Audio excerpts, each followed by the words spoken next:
Hello, welcome to Be With the Word. I am Dr. Gerry Creed. I'm a licensed marriage and family therapist in Atlanta, Georgia. I'm here with my co-host. I'm Dr. Peter Malinowski, clinical psychologist in Indianapolis, Indiana. It is so good to be here with all of you, and it is really good to be here with you, Dr. Gerry. Thank you for Thank you. the time. Yeah, it's great. Yes, we're so excited. This is our weekly show where we reflect on the Sunday readings, and we have tons for you today. The big takeaway is the 4 ways. What is it to hear with your heart? So this is Souls and Hearts, and we're going to be talking about the heart and how you can really hear with the heart and really maybe approach things in a different way. Now, if you haven't already listened to or read the readings, we want to encourage you to go over to our sister podcast, which is Yes, Hear the Word, which yes. it's always been available on Spotify and Apple and all those sites, but it is also now available on YouTube. So if you're a YouTube listener, just jump on over to Hear the Word and then come back over and listen to us here. We've tried to make it a little easier for you. And so, Dr. Peter, I am enjoying some warmer weather again now, finally in Atlanta, but not too warm. And getting out a little bit more than before because we were obviously we've been more staying at home Yes. through this whole pandemic. Looking forward to getting out in little ways, but still staying as safe as I can. But I'm really excited about this week's readings. And here's why. I think that um, these readings are really challenging. They're the main gospel is the parable of the sower, right? And most of us, especially if we've been raised going to church, are familiar with this parable. It's been told so many times. Right. Probably priests might have their standard homily ready to go for how to preach this. So really kind of hoping that we can take it into take a new angle on it, look at it a little differently than before. Before I get in there, I kind of want to say something about parables because this is the first time we've really had I think, I don't know, I'm trying to think now. I don't know that we've Hmm. really had to get into parables before on the show Hmm. since we started in Advent. But there may have been smaller ones. I'm not sure.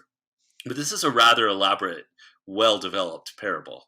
And it even has a commentary afterward, Right. which you don't always get. So this is so interesting to me, and why Jesus even chooses parables is interesting. I know a lot has been said on it, but the way I look at it is, um, we can learn things by studying, and we can learn things by reading.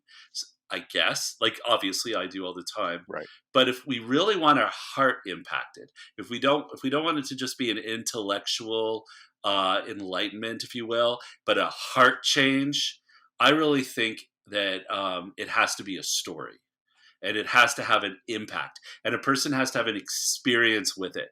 So I could even imagine Jesus like here. First of all, in this parable, Jesus shows up and he's gets on a boat. So it's like we now realize that he's not really teaching in synagogues like he does at the very beginning, right? And it's probably because he's been kind of like shut out of them by and large. Now we see him actually like getting on a boat and crowds forming to listen to him. So he gets out in a boat. I don't know, it doesn't say, but I imagine that there might have been a sower somewhere that he could point to, right? As he's telling this, maybe, or maybe he didn't need to because they all know about sowing seed or whatnot. But when Jesus told this parable and the people were listening, especially they would get it maybe more than some of us because they would be very familiar with sowing seed and all this kind of thing. But they had their hearts changed.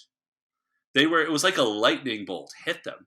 And something in this parable said something to them. And I think there's a message for more than one, obviously more than one person or one type of person in this story. So I really want to explore that. I'm really excited about that. So I even want to explore with you, Dr. Peter, a little bit if there are any stories that leap out to you. I know I have at least one that I kind of want to share in a moment, but that we can talk about those aha moments where we just go, "Wow, God has something to say to me right now, and I have Right. to Right. listen." Right. No, I think if you look at sort of developmental psychology, and you look at even the way that we teach things to our children, it's all through stories, right? It's through these stories that we read to our children. It's through, Aesop's fables. It's through, the Brothers Grimm, the fairy tales. There's all kinds of lessons that we have in our cultural literatures, right? That we are trying to pass on to our kids, that we're trying to pass on in terms of, because a 3-year-old, a 4-year-old is not going to learn just by us reading the catechism. Can you imagine how dry that would be? Can you imagine how like not connected, how not attuned that would be to a little one? So, especially when we're small and we are supposed to be like little children, these things have an impact, like you were saying, Dr. Gerry, that goes beyond just the intellectual to registering, not just in the mind, but also in the heart, also in the soul, and sometimes in the body, right? I don't know how many people get chills when they read the catechism. That's possible, if something really gets you, but a story, man, that can get you, as one of my former clients said, it can really hit you in the feels. Yeah, It can really hit you in the feels. And so, yeah, he's wanting us to be able to take this in an integrated way, not just like you said in the head, but throughout all of us, right? yeah. All parts of us. So, Absolutely, I love that. I do. That's why we're so drawn to well, television shows, to movies, to right. books that have stories that grip us, that speak to us. I mean, not all of them, of course, do profound work. Some of them are problematic, but we're drawn to story. I, Yeah. I see I see God as the author of all story. I mean, He Right. speaks to the story even in our heart, that we're all on a journey, really, right? And that we recognize that God is moving within us and taking us on a journey. But I did want to point out something that I thought was interesting. There's passages here where Jesus says, there are people who won't hear. They're here, but they won't understand. They Right. won't they have sight, but they won't see it. They won't get. Basically, there are people who won't get it, Hmm. and I think that's interesting. And we could possibly even take that the wrong way. And I think that what what Jesus is saying here is a little bit like, you can't experience Christianity. Like, you can't experience the faith from the outside. You have to be able to do it on the inside. You can't experience God as an atheist standing on the outside reading about him. Right. You Absolutely. have to enter into this mystery. You have to enter into this experience and be willing to have an experience in order to be changed and to be moved and for something to take place, right? Right. Right. Right. So Yep. I think that's going to come up as we look at these readings and so on. So what I'm so excited about is, because this is the kind of like doing the 4 ways, right, to hear with the heart, and it's based on these readings. And so, but before we explore that, so we hope you will stay with us because you really want to hear these 4 ways. I feel like a marketer. I'm not really a marketer, but I'm trying my best here. But before we go there, I have to make a plug, right, for Souls and Hearts, right? So please, if you're listening and you haven't been to our website, come to soulsandhearts.com and register on our site, because then you're going to get a weekly update. It's going to tell you all the cool things that we're doing. We're doing tons of things with blogs and courses and all kinds of interesting information. We're getting Catholic mental health professionals from around the country all coming together at Souls and Hearts, providing really good education. There's tons and tons of free stuff. We also have a couple of courses that do cost something, and one of them is the Be Called course, which is a fantastic program developed by Dr. Mark Lafke with my assistance. And he works tons with seminarians and with, obviously, people struggling with figuring out their vocation, whether it's to the priesthood, whether it's to marriage, or whether it's to some ministry in the church. And so, how do you kind of get your life in order to be able to make a decision and to be able to fulfill your call? And that's kind of what this course is about. So we're really excited about it. And if you yourself are, you already know your vocation, share it. We ask you, just share this course with somebody you think might benefit. Right. Right. Yeah, that is a great course. And Dr. Mark Lefke is a good friend of both Dr. Gerry and me. He's got a passion for this. His whole career is around helping people in this particular area. So he is one of the best one of the very best in the entire world to be able to be able to share this. And so we're so excited that he put that course together, and it's out there for you. So like Dr. Jerry said, if you, maybe you're set in your vocation, and if you are, praise be to God. But it might be something that you point out to that person that you know is really struggling with that vocation, Yeah. just to help them out a little bit. So yeah. Yeah. So Thank you. Great, great. All right, so I'm excited to get into this. All right, we've got this is interesting. Most people know about the sower. I think it's interesting because I did a little bit of research, right? And apparently, in Palestine at the time, a guy could go out and like spread the seed with his hands. I guess go around and, hmm or and this was lazier, but was actually fairly common. They would put a bag with a hole on it on a donkey, and they would guide the donkey around.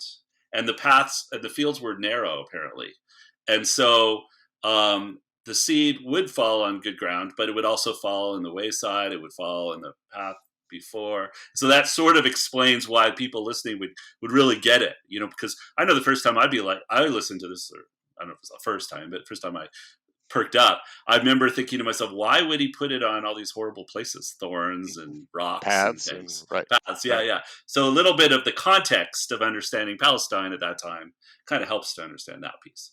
All right. Yeah. So what are the four places where the seed? Do you remember, Doctor? Yeah, so the Where? first one is on the path, right? The seed falls on the path, it sits there, and then nothing happens until, the birds come and eat it up, take it away, right? Okay. Yes. Yeah. All right. So that first one, I'm going to equate. We can explore this further. I'm going to equate that with those who have a closed mind. Those people who are unteachable. They don't want to learn anything. They don't want to grow. Maybe they know it all. I don't know. They think they know it all. So it could be pride. Could be a, hmm a, a state of pride, or it could be a state of fear. Maybe they're just afraid to be changed. Right. Yeah, and So. it could be kind of cognitive, like what we'd say cognitive inflexibility, just not willing to consider other points of view because they're comfortable or they don't want to be challenged, right? So there you go back to the fear thing that you were bringing up. I don't want the implications of this. So what you're seeing is even if they hear it, it's not going beyond the ear. It's not actually sinking into the mind, and it's not sinking into the heart. It's not gripping them. It stays on the Mhm. surface. And it's funny, Dr. John Gottman, who is a renowned kind of marriage expert, statistician. His wife Julie Gottman is a psychologist, and they've written tons and tons of books on marriage, and they've done all this research on married couples and observing their differences, and he figured out what makes a successful marriage. What are the qualities? All this kind of business. And one of the things that he said was that the husband has to be willing to be influenced by the wife. And apparently, when this came out, and this was probably the late '90s or something when he said this, it made the newspapers because apparently outrage apparently ensued, or disbelief maybe, or something. Some Huh. people were took it negatively, or some people just took it as this novel revelation, which is interesting that it should be. Hmm. Yeah. but yeah, what do you think about that? About the idea that That's husbands need to be influenced by their wife? yeah, yeah. Well, I think I don't know. So the late 90s, right? So I was married in 96. Um Still then, I mean, I think it's a little surprising to me because I think most men in the late 90s, right? Might suggest that you should be influenced. I don't know though. I mean, maybe in conservative evangelical or conservative No, circles, this was evangelical circles, not there's not any of Christian that. audience. Nope, Right? Not a Christian audience. nope. Wow. There was pushback, Wow. and he got a lot of negative comments, a lot of pushback to even just saying that basic thing. Yeah, yeah. Now, see, So I wasn't a marriage. I wasn't in a marriage and family program at that time, so I wasn't really learning that stuff. But that's really interesting, Dr. Jerry, that there would have been that much resistance to it back then. So he was yeah, kind of breaking ground, right? Like say, hey, husbands love your wives, to St. Paul, right? That means that they should be able to have an impact on you. I mean, it right. doesn't mean that the communication or the change should all be borne by the wife, Well, right? I think that what we're to me honestly where that comes from is the husband or a lot of men in general have a very competitive mindset. Mm. So if something that is brought to their attention that isn't what they were thinking, they immediately go into how do I argue against it and how to, Mm, and so I think what Gottman was getting at is, guys, you've got to like put that down. You've got to be willing to just put aside your immediate reaction or your need to be right or you need to get it right or explain yourself and just listen and just see what she's trying to share with you. Doesn't okay. mean you necessarily will agree. It just means be willing to be influenced. Um, So it doesn't mean that you have to like conform to whatever she's saying, right? It means to be able to take it in and hold it and consider it at least, Right. right? Right. Exactly. Yeah. Right. Yeah. But it Yeah. is kind of a conversion. Like there's a change of heart. You don't look at your wife as somebody you're competing with or Right. you have to Right. dominate and win every argument over. You actually, hey, how about start seeing her as someone who is there to help you? You're on the same team. You're wanting to like work together, that she has a say that's worth listening to. So I guess it is surprising that even in the 90s that this was new information or difficult information to hear, but apparently was. All right. So, but we need to do it with, we need to be like that with God, really, right? We need to be Yeah. open to an experience that changes our hearts. I was Well, that's and thinking, that comes out of that second that comes out of that actually no, it comes out of the gospel too, right? mhm, Um where where Jesus, right, is quoting Isaiah and he says, "Gross is the heart of this people that will hardly hear with their ears." He's mhm, not going after their minds, he's right. going after their hearts. The problem is not in the intellectual, it's in the receptivity and the dispositions of the heart. Right. That's what he's pulling out from Isaiah, to kind of contextualize what he's trying to teach. Yeah. Yeah. Yeah. I've got an example I'm going to give. I don't think I've shared this before. If I have, I'm sorry. But, and it's sort of one of the examples that I've given in different talks before, and I've had people be affected by it. So I like this story. Um, I, you may not know this, I don't know, but I do like my space clean and tidy. You might not know that if you looked at my office sometimes, but I get anxiety around with messes around, right? And so who knows how I've survived for 28 years of marriage because my wife is not like that, but we work it out. But anyhow, I can remember this time, and this was when all my kids were at home and they were all teenagers. And I can remember this one incident where I came home and no one was in the house, but in the living room, all over the coffee table and everywhere was probably about 40 vials of nail polish, and all the nail polish stuff, the pads and various things and stuff that goes with it was just all over the place. And because I have two daughters, and they'll do each other's nails, and I can remember my first reaction was actually anger, and was like, why couldn't they put their stuff away? What's wrong with them? Why did they leave this mess? And I could tell that I was getting this like, kind of thing. And why am I the only one that cleans up around here? Why can't they be respectful and all this kind of business? But then something kind of hit me, in the heart, and I might even choke up to say it now because now it's reality. Um, there's going to be a time when they're not going to be there anymore. Yeah. Yeah. And there's going to be a day when I come home and there isn't going to be nail polish on the coffee table. And what will I have done? Will I have spent my time bemoaning the fact they didn't clean up, or will I have enjoyed and appreciated their presence? And so it hit me so powerfully that I was able, obviously at that moment, I was able to let it go and just appreciate the moment that God gave me these children as gifts. And I was all uptight in my head about something and I needed to let it go. So in that moment, I feel like I had to be receptive to an experience that God, a message that God, I believe God wanted me to take in. Yeah. Yeah. So Wow. Wow. So there was then a moment where you could appreciate, treasure, cherish your children, your daughters, mm, you know, yeah, and what a different shift, right? When they come home, right? yeah, As opposed to, your mess makes me uncomfortable. You shouldn't do that, right, and then right, there's even a temptation sometimes to moralize it. It's inconsiderate, blah, blah, blah, right, kind of good on that. right, Yeah. right. I would have missed my whole moment, and I think we sort of spend our lives missing the point. And it doesn't mean I can't say to them with Right. a different spirit, "Hey, would you guys put your stuff away?" Right. Or if I needed to, but it would be not the same tone. It would be, Right. it would be a completely different. It would be a way of still speaking to them with love and appreciation. Right. Right. Yeah.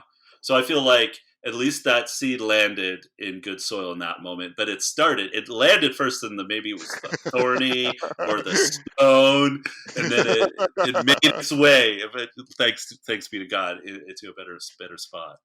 By So what, grace. Yeah. so what's the second type of place where the seeds land? So the second place is when it lands on rocky soil, right? So this is where Mm, it springs up, right? But then when the conditions become more difficult, right? When there's drought or when there's hot sun, right? That starts and there's hmm not the depth of soil, right? There's Yeah. only an inch, inch and a half. So So there we have the issue of no depth, right? Where we haven't really spent time thinking about it or reflecting on what is God trying to tell me?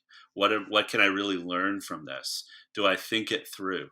So are the people listening on the side of the Jordan or wherever, are they really reflecting on what this says to me in my life? Or are they just so superficially receiving the information that it just goes by them? you know and that could have been me if I'd gotten that kind of insight and then I just quickly moved on and didn't spend any time reflecting on what it actually means for my everyday, which if or I let's really did take it in, it would change my everyday, not or just that this moment. way or this way, it says when Hmm. trials and persecutions come. So let's say that Oh you yeah. are set, right? But your daughters come home, right? And they're bickering against, bickering with each other, and they're uh, fighting, they're irritable, right? And you get drawn into that, and you lose the presence that you had before, right? uh, Because now Beautiful. you're stuck. And I think that's what he's trying to get at. Trials, persecutions. This is when kind of the going gets tough. And I have an example of this. So I have chickens, right? And the chickens overwinter in their pen. We keep them in what we call a chicken tractor. It's an enclosure that's portable, like a little hut, and we continually put in straw there. Okay, and it builds up, right, over time, so that by the time we move the chickens, it's about, I don't know, 14, 15 inches deep, right? And so in the early spring, there was this huge weeds grow up right around the outside of that tractor, because there's all this nitrogen in the soil right on the surface, right? And they get to be like 3 4 feet high. They grow incredibly fast because how rich that soil is, but right on the surface. And it's so easy to pull them out. They never develop a taproot because their Mm, roots are only an inch deep. So mm, they're the easiest weeds to remove because they come right out. They're not deep rooted because they haven't been tried. They haven't experienced tribulation. They haven't had to struggle at all for nutrients. They haven't had to earn their way. So they're really vulnerable, right? And it's a lot of fun to pull those weeds out in the spring because they come yeah. out much easier than the same weed. These are thistles, right? Which do develop a much more extensive root system out in the pasture. So I love it. Well, Dr. Peter, that is the most relevant example that fits with the literal interpretation of this parable. I love it. And you have that. Exactly. So that's great. That's great. Yeah. Um, It but makes it me want to do an applies. experiment. It makes me want to do an experiment because we take that bedding and we use it for mulch and we use it for composting. So I'm curious, like if I take all that bedding away and just leave the weed there, like now it has to cope without all that having leached into the soil. Maybe it would burn up. but I don't want it to Yeah. go to seed. I don't want it to go to seed and spread that all over the garden. So, and it's too Yeah. much fun to pull them up. So it probably will never happen. So, But so that would be like the aha moment. right. And then 5 minutes later, I've forgotten all about it. I've moved on to being bitter and angry Right, again. right. And how often do we do how human is that, right? How often do we try to get into a place where we want to handle something, but we have some unexpected curveball come in, right? And we just default back to what comes naturally to us in our anger or in our disappointment or in our frustration or whatever it is that we're experiencing. Getting carried away by the passions of the flesh, right? That we just give into. So, Yeah, yeah. absolutely, absolutely. Yeah. All right, so what was the third one? Was the thorns? We haven't talked about thorns yet, right? Thorns. Yep. So, so to me, I saw the thorns as living a life that is so busy and so much going on that you're really the seed doesn't really have any possibility of growing very far because it's going to get swallowed up and just because it's so distracted. Does that ring true to you? Shaded. Well, you picked up on the cares and the cares and the lure of the riches. I picked up more on the anxiety. I picked Mm, up more on the anxiety, right? The fear, right? That does have this way of shading over the seed, right? Cutting off the light, and then also taking all the nutrients from the roots, right? So that the plant winds up losing the competition to the weeds. right, And these right. weeds that they're talking about, they're not just any weeds. The translation is of I don't know exactly how to say it in English, but darnel, Uh huh. Darnel. And that's a weed that is so heavy that you can actually use it as fuel, right? So when Christ talks about like burning the weeds, he's not just talking about just burning them in the pile out back. He's actually talking about using you can actually use them for fuel. That's how thick they are. Once you dry them, that they can actually be used for fuel. So these are weeds that are gobbling up all kinds of nutrients from the soil. And you can see Mm, how a seed in that situation would have a very difficult time surviving. right, So, yeah. right. Okay. Well, that really sounds like our world a lot of the time to me, full with anxieties and distractions and so Well, on. So, especially in the world we live in today, right? There's a huge temptation to give in to the thorns of COVID, right? The coronavirus, right? There's so many ways that we could get caught up in anxieties. It's a mm, huge challenge now to be able to hold on to our recollection and our peace and a sense of security. So that one's hmm, particularly, I think, relevant in our current challenging, environment. yeah. And it's interesting you say that, and I'm just going to make a little reference to the Romans because where I focus a lot on the parable because at Matthew because it's so much to it. It's hard not Yeah, to, but yeah, but yeah. to say something really quickly to that, and to maybe to that anxiety you're talking about, is that Right. what's cool about Romans is that what I thought is that it's this whole image of all of creation being in labor and Hmm. this whole idea that the earth itself our world is about to be transformed. And so what I liked about that is that basically we're standing on the threshold of this daybreak of grace that is emerging. And again, to your point, we don't have to do anything. We just have Right, to witness it, that it's right. happening.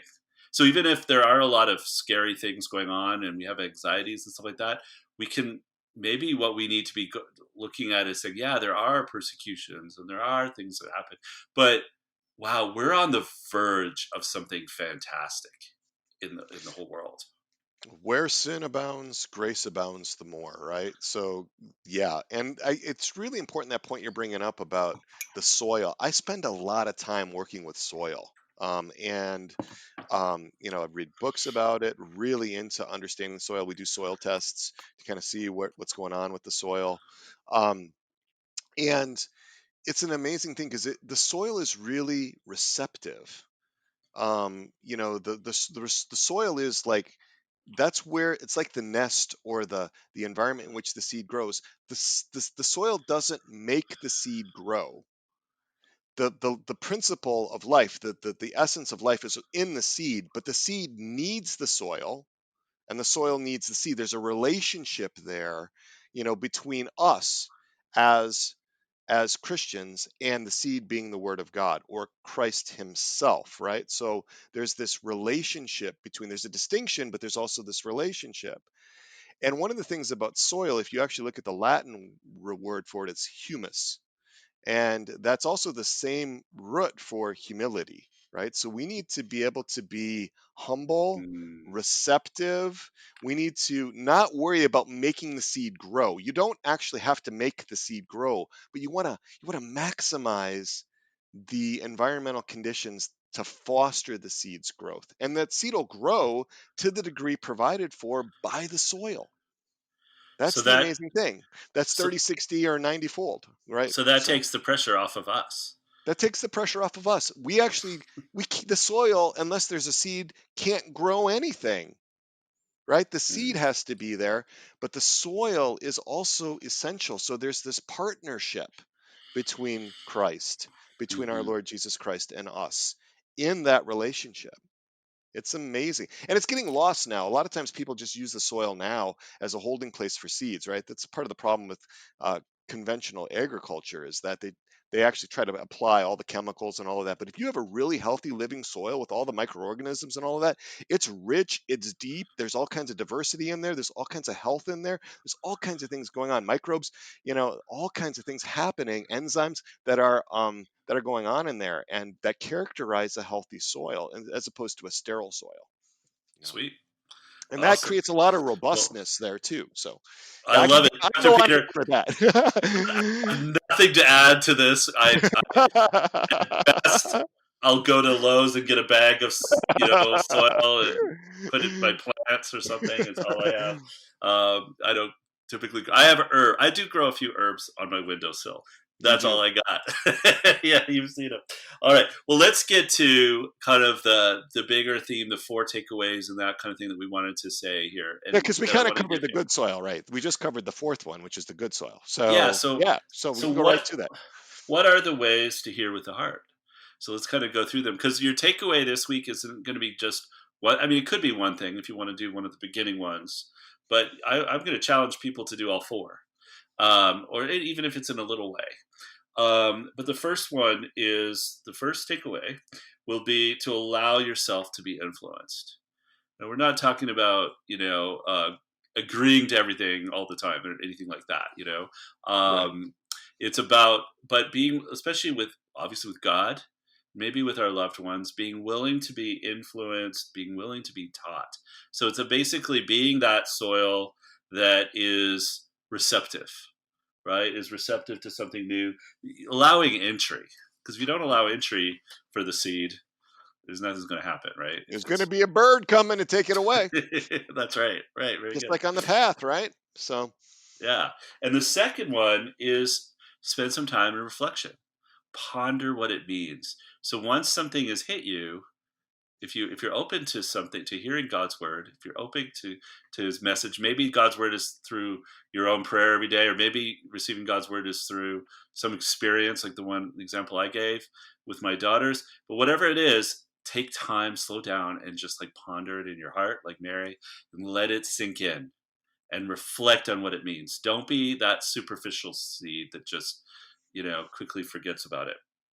And the yeah, third one is making some space and some time, um, to be with it, right? To again, not you reflect on it, you thought about it. Now slow it down, right? Make some space in your everyday life. So if there's a lot of distractions, and you may have to let go of some distractions and make a bit of space, make a bit of time, to not allow the thorns in, whatever they are. Whether it's an anxiety itself, you're going to have to make a space.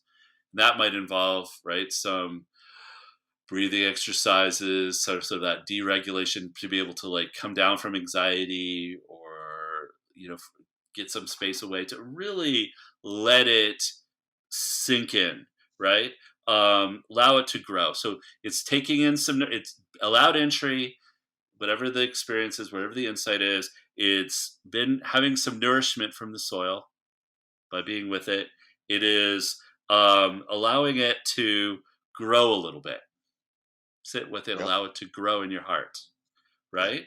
And then the next part is taking some kind of action. as a direct result. That's going to be the fruit, right? So if my daughters didn't experience something different from me after I had that experience, they never experienced anything different from me, then there was no fruit. That it was just some brilliant insight I had, but I went about my everyday life, nothing changed. So some way I have to be changed. I have to do things a little differently that would be noticed. All right. So now, if you choose only to do one of the steps, maybe you want to just do the first step or the first and the second step. But if you can, I challenge you to try to do in some way all four and Now, really don't take it in. worry. Don't worry if you can't remember all those. Maybe you're in the car, you can't write them down, whatever. They're in the 60-second skim. My wife Pam writes the 60-second skim for each one of these Be With the Word shows, and you can register for that on our website, and you'll get that 60-second skim. It's also in the show notes. If you're picking this up off of,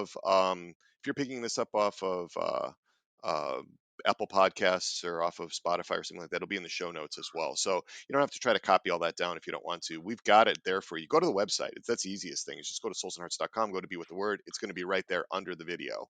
So you can pick those up.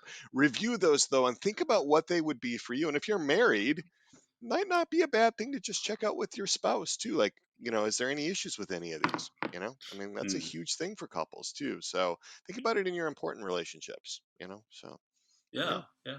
yeah, All right. Well, Dr. Peter, as always, it's a pleasure to sit with you and reflect on these yeah, readings. yeah. Uh, it'll be almost. I think we're hitting almost 6 months of doing the show. I think. I think we're more than 6 months, right? Are Because we? we Oh, started, we are we're more than 6 months 7 months. in. I think this is episode 34, actually. Okay. So yeah, so we are like into it. So Yes. More to yep, come. I yep, can't wait to get all the way to next Advent, and then be able to yes. be like Advent again. We're gonna take a new, whole different spin. I'm sure. Yeah, yeah, definitely. Yeah, because we'll be in year B, so we'll have entirely new readings and everything for Yeah. next year. So, and you Sweet. know what? I mean, spread the word about this. If you're really enjoying these, think about who might benefit from this. Let them know about it. And if you haven't already, get this, register and subscribe. Right? Get on, subscribe to this and like it and help us with all that marketing stuff that I don't know very well either. We But both Art. hate. We've had to learn so much about business that we didn't want to learn. Yeah, so like it and subscribe and all that other stuff that people that know what they're doing, like on YouTube videos, ask you to do, right? All Right. that's just follow Do the those, other please. people that really know what they're doing and help us out. That's right. That's right. Uh, So, uh, so we look forward to your any comments too. If you've got anything you want to right. share with us, we are very open to hearing your thoughts and your ideas and so on. So hey guys, we hope that you enjoy. Have a blessed week, and we look forward to talking to you next time. So until then, be still, Believe, be be loved. loved. Take good care. God bless you all.